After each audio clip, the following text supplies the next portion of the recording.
मित्रांनो नमस्कार। आज झालेल्या अंडर-19 वर्ल्ड कप फायनलमध्ये भारताने इंग्लंडसमोर तब्बल 411 धावांचा डोंगर उभा केला आणि इंग्लंडला विजयासाठी 412 रनचे आव्हान दिले।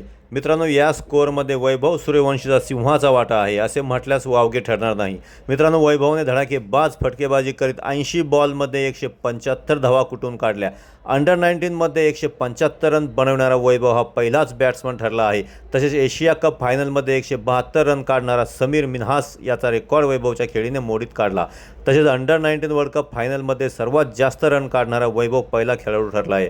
मित्रांनो वैभवची बॅटिंग एवढी आक्रमक होती की इंग्लंडचे बॉलर अक्षरशः हतबल झालेले पाहायला मिळाले। येईल त्या बॉलवर वैभवने मस्तपैकी 4 आणि 6 मारत आतिषबाजी केली। फक्त 55 बॉलमध्ये त्याने 100 रन्स पूर्ण करून असे करणारा तो जगातील दुसरा खेळाडू ठरला आहे। वैभवचे अंडर-19 वर्ल्ड कपमधील हे दुसरे सर्वात कमी बॉलमध्ये केलेले शतक आहे।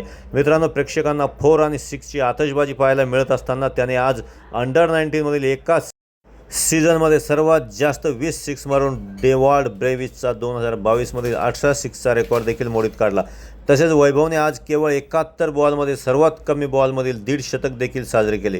तसेच वन डे क्रिकेटमध्ये एकाच सामन्यात 15 सिक्स मारणारा तो पहिलाच खेळाडू ठरला आहे। आज वैभवने 15 चौके आणि 15 सिक्स मारून इंग्लंडच्या बॉलर्सला पळताबळी थोडी केली। वैभवच्या धुवाधार खेळीमुळे भारताने आज ODI मधील भारताचा दुसरा सर्वात मोठा स्कोअर उभा केला। तसेच आज वैभवने अंडर-19 वन डेमध्ये 100 सिक्स पूर्ण केले। तो वर्ल्ड कपमध्ये जागतिक स्तरावर सर्वात जास्त सिक्स मारणारा खेळाडू बनला आहे। दुसऱ्या नंबरवर बांगलादेशचा जवाब अबरार हा खेळाडू असून त्याने 55 सिक्स मारलेले आहेत। आजच्या खेळीने वर्ल्ड कपमध्ये सर्वात जास्त 30 सिक्स वैभवच्या नावावर झळकले आहेत। अंडर-19 मध्ये शतक बनवणारा वैभव हा जगातील तिसरा बॅट्समन ठरला आहे आणि अंडर-19 मध्ये सर्वात जास्त रन बनवणारा खेळाडू ठरला आहे। मित्रांनो जेव्हा इंग्लंडची बॅटिंग आली तेव्हा त्यांच्या मागे एक अशा विकेट पडत गेल्या आणि त्यांचा संपूर्ण संघ 40.2 ओव्हरमध्ये ऑल आऊट झाला। अशा प्रकारे हा सामना भारताने 100 रनांनी जिंकला। ही माहिती तुम्हाला आवडल्यास लाईक करा आणि चॅनलला सबस्क्राईब नक्कीच करा। धन्यवाद।